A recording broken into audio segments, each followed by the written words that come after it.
Mga tropa, kasama po natin ngayon ang ating masipag na kapitana na si Maria Rosario Labang Boa. Ayan, magtatanong lang po tayo sa kanya ng contest patungkol sa ating kapistahan ng Tibig Bulacan. Ano naging idea natin na nakakam up tayo ng ganitong tradisyon natin dito sa Tibig Bulacan?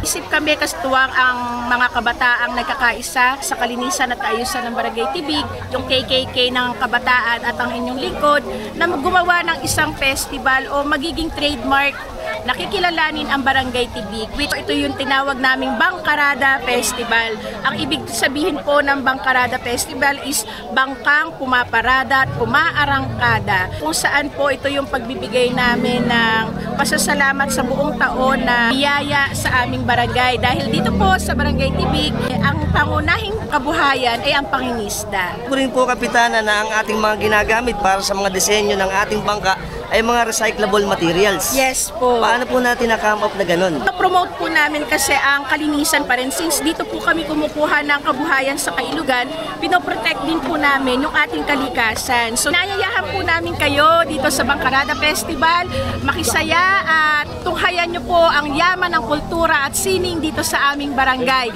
At yung mga followers po, yung Alpax TV. Siyempre maraming salamat po kapitana sa oras na binigay niyo sa atin. Thank you po.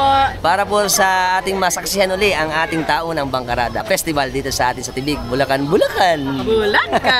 Thank you po!